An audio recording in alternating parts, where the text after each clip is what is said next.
अस्सलामुअलैकुम वरहमतुल्लाहि वबरकातुहू। नाज़रीन, मैं आपका मेज़बान हाफ़िज़ मोहम्मद फ़सीहुद्दीन मेदक और आप देख रहे हैं मेदक फास्ट न्यूज़। आइए डालते हैं आज की खबर पर एक नज़र।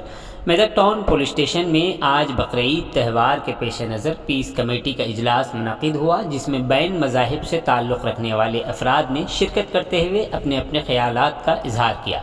इस मौके पर DSP Medak mister P Saidulu, RDO Medak mister P Sairam, town circle inspector Medak mister B Venkateswarlu, commissioner बलदिया मेदक मिस्टर जानकी राम सागर के अलावा दीगर अहम शख्सियात शरीक हुए। इस मौके पर इस बात की हिदायत दी गई कि किसी का भी त्यौहार हो, आपस में मिलजुल के साथ मनाया जाना चाहिए। आइए इस सिलसिले में एक तफसीली रिपोर्ट आप हजरात के पेश खिदमत। नाजरीन, जैसा कि आप देख रहे हैं, हम ज़िले मेदक की तारीख़ में पहली मरतबा उर्दू ज़ुबान में आप तक ज़िले की अहम ख़बरें पहुँचा रहे हैं। लिहाजा हम आपसे गुजारिश करते हैं कि आप लोग भी ज़रूर हमारे चैनल को लाइक करें, शेयर करें और सब्सक्राइब करें, और साथ ही साथ बेल आइकन के बटन को भी दबा दें, ताकि हमारी जानिब से जब कभी भी किसी भी किस्म की अपडेट दी जाए तो उसकी इत्तला आपको नोटिफिकेशन के ज़रिए सबसे पहले मिल सके। नाजरीन, अगर आप लोग अपने कारोबार या किसी और किस्म के मुताल्लिक़ हमारे चैनल पर इश्तिहार देना चाहते हों या फिर एडवर्टाइजिंग करवाना चाहते हों तो हमारे सेल नंबर 9000214611 पर हमसे रब्त पैदा करें। आइए न्यूज़ के सिलसिले में एक तफसीली रिपोर्ट आप हजरात के पेश పురస్కరించుకొని అందరికీ ఈద్ ముబారక్ తెలియజేసుకుంటున్నాను। అయితే మా మున్సిపల్ కి సంబంధించి శానిటేషన్ మాకు చాలా ముఖ్యం। ఈ బక్రీద్ లో కుర్బానీ ఇవ్వడం జరుగుతుంది। ఈ కుర్బానీ ఇచ్చినప్పుడు ఏదైతే మిగులుగా ఉంటాయో అవన్నీ కూడా మీరు ముందుగానే మీ ఇంటింటికి కవర్లు ఇచ్చే కార్యక్రమం మేము చేపట్టుకుంటున్నాము। బయట తీసుకొచ్చినప్పుడు ఈ ఏడు ఇష్యూ కాకుండా అందరూ సామరస్యంగా పండుగలు చేసుకోవాలని, ఒకరికొకరు సహకరించుకోవాలని తెలియజేసుకుంటూ మరొకసారి హిందూ ముస్లింలకు ఇద్దరు కూడా బక్రీద్ అండ్ తొలి ఏకాదశి శుభాకాంక్షలు తెలియజేసుకుంటూ ఈ యొక్క సమావేశానికి అటెండ్ అయినటువంటి ఈ పత్రికా మిత్రులందరికీ మీ అందరూ కూడా మరొకసారి పేరు పేరున నమస్కారాలు తెలియజేసుకుంటూ ముందుగా వెటర్నరీ డాక్టర్ గారిని మాట్లాడాలని కోరుతున్నాను। నేను వెటర్నరీ డాక్టర్గా జరుపుకోవాలని, ఎలాంటి దాన్ని కూడా లోను గురి కాకుండా, ఉద్రేకాలు గురి కాకుండా, అంటే ఎవరు స్థాయికి పడ్డట్టు, ఎవరికి తాహతపడ్డట్టు వాళ్ళు కుర్బానీ అనేది పంచుకుంటూ ఉంటారు। ఆ కుర్బానీ పంపకాలలో కొన్ని నేచురల్ కలామిటీస్ లాగా ఏదైనా కుర్బానీ వచ్చినప్పుడు, లేకపోతే కట్ చేసినప్పుడు ఈ కుక్కలు కానీ లేకపోతే ఇది చేసినా కూడా దానికి అటువంటి ప్రికాషన్స్ ముందే మా మున్సిపల్ కమిషనర్ గారు, తర్వాత శానిటరీ ఇన్స్పెక్టర్ గారు కూడా వచ్చారు। వాళ్ళు తీసుకుంటే మీ అందరూ కూడా డోర్ టు డోరు మన కవర్స్ కూడా ఇవ్వటం జరుగుతుంటుంది। మీ అందరూ కూడా పలుతో ఆ కవర్లనే వేస్టేజ్ అనేది ఇవ్వాలి।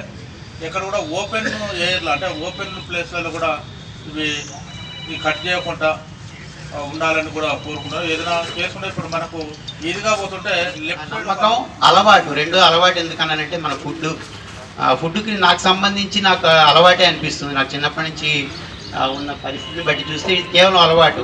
అది ఒకళ్ళు తినకూడదని లేదు, ఇది ఇంకొకళ్ళు తినకూడదని లేదు। చిన్నప్పటి నుంచి ఏది అలవాటు అయితే అదే తింటాడు అనేది నా లెక్క।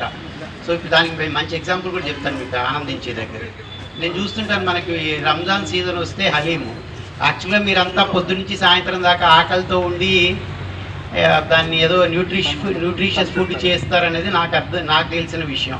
కానీ మీరు వెళ్ళేటప్పటికే మా తమ్ముడు సగం ఖాళీ చేసేస్తాడు। నాకు కొంచెం సీరియస్గా ఉండే మీటింగ్ అంటే నచ్చదు నాకు। కాబట్టి అది మనకి మంచి పట్టణం, అసలు జిల్లా గురించి మన యాక్చువల్గా పీస్ కమిటీ అనేది ఒక ఇండికేటివ్గా మనం పట్టణాల్లో చేస్తాము। ప్రతి గ్రామంలో కూడా పీస్ఫుల్గా జరగాలి, ప్రతి మస్జిద్లో కూడా, ప్రతి దగ్గర కూడా పీస్ఫుల్గా జరగాలి, ప్రార్థనలు ప్రశాంతంగా జరగాలి, పీస్ఫుల్గా జరగాలి। అందరికీ తెలిసిందే మతము అనేది ఒక నమ్మకం, నాకు తెలిసి నమ్మకము అలవాటు ఈ రెండే। ఏది క్లారిటీ ఉన్నా రెండో దాంట్లో ఎవరు మిగలరు। సో కేవలం నమ్మకం ఉండడం వల్ల ఎవరి దాంట్లో వాళ్ళం ప్రశాంతంగా ఉండడానికి ప్రయత్నం చేస్తున్నాము। కాబట్టి ఆ నమ్మకాన్ని పక్కవాడి చేస్తున్నాము। అయితే మీకు మామూలుగా ప్రతి సంవత్సరం మనకి చరిత్ర ఆధారంగా మనకి పీస్ కమిటీ అనేది మనకి తెలుసు, మీకు ఎందుకు జరుగుతుందో। తమ్ముడు అంటున్నాడు, బోనాలు కూడా చెప్పేయండి సార్, అన్ని పండుగలు పీస్ఫుల్గానే చేసుకోవాలి, ఏ పండగ దీనికి ఎగ్జామ్షన్ కాదు। ఇందాక నుంచి అందరూ మన మిత్రులందరూ చెప్తున్నారు। ఆ రకంగానే మనకి ఏదైతే మెదక్ పట్టణానికి మంచి పీస్ఫుల్ వాతావరణంలో ఉండే అలవాటు ఉంది. ఇప్పుడు ఎలా అయితే చెప్పారు కాబట్టి తొందరపడి ఏదైతే న్యూస్లు కానీ ఏవి స్ప్రెడ్ అవుతాయో వాటి మీద అస్సలు ఇన్ఫ్లుయెన్స్ కాకండి. ఇప్పుడు మన ఇన్సిడెంట్ నాకు ఫస్ట్ సారే చెప్పారు, కానీ దానికి మూలాల్లోకి వెళ్ళేటప్పటికి మనకు ఎవరు ప్రయత్నం చేస్తున్నారు అనేది తెలుసుకోవాలి. సో మన మెదక్కి మంచి పీస్ఫుల్ వాతావరణంలో ఉండే చరిత్ర ఉంది. ఆ చరిత్రని కంటిన్యూ చేస్తూ ఎప్పటికీ ఇలాగే ముస్లిం సోదరులు ఇప్పుడు మా మెదక్ పట్టణ ప్రజలు అలాగే మా మొత్తం జిల్లా ప్రజలందరూ ఆనందోత్సవాలతో బక్రీదు అలాగే తొలి ఏకాదశి అలాగే సంవత్సరంలో వచ్చే ప్రతి పండుగని ఆనందంగా చేసుకోవాలని అందరినీ కోరుకుంటూ ఈ అవకాశం ఇచ్చిన డిఎస్పీ గారికి అలాగే మున్సిపల్ కమిషనర్ గారికి ఇదొకటి అది మున్సిపల్ కమిషనర్ గారి ఇంపార్టెన్స్ మాత్రం గుర్తుపెట్టుకోండి.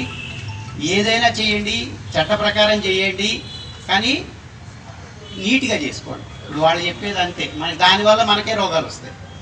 ఏది మనం ఓపెన్గా ఏది చేసినా కూడా మళ్ళీ ఏది డంప్ చేసినా కూడా మళ్ళీ మనకే అది ఎఫెక్ట్ అయ్యే అవకాశం ఉంటుంది. కాబట్టి సార్ చెప్పినట్టు చట్ట ప్రకారం చేసుకోండి, సార్ చెప్పినట్టు క్లీన్గా చేసుకోండి. చట్టం లా చెప్తున్నానే ఈ రోజు కాదు, ఈ రోజు ఇట్లే నడుస్తుంది, రోజు మీటింగ్ ఇట్లా నడుస్తుంది కాదు. ఫ్యూచర్ పెరిగినా కొద్ది టెక్నాలజీ పెరుగుతుంది, ఎవరు తప్పించుకోలేము. ఈ వీటిలోకి వెళ్ళి చట్టంలోకి వెళ్ళి అసలు తప్పించుకోలేము, అదేదో పక్క కదా. నేను చెప్తున్నా కదా, ముస్లిం సోదరులు మంచిగా ఉన్నారు అని, కానీ ట్రాన్స్పోర్ట్ చేసిన వ్యక్తి కూడా ముస్లిమే ఉన్నాడు, ఆయన ఇబ్బంది పడుతూ ఉన్నాడు. ఈరోజు ఆల్రెడీ ఇప్పుడు గోశాలలు ఉన్నాయి అన్ని, ఆ విషయాలు మీ అందరికి తెలుసు. ఆల్రెడీ మనకి ఏంటంటే ప్రతిసారి ఇప్పుడు ఇక్కడ సార్ వాళ్ళంతా వీలే ఉంటారు. ఈసారి పోయినసారి వచ్చిన వాళ్ళు ఈసారి లేదు, పోయినసారి కూడా మీటింగ్ మీరు కూడా అందరికి చెప్తాను. కానీ ఇవ్వలేనా బక్రీద్ అంటే నీకు బక్రీదే నాకు అందరికీ, ఆ ఒక్క వ్యక్తి ఆ రోజు ఆడ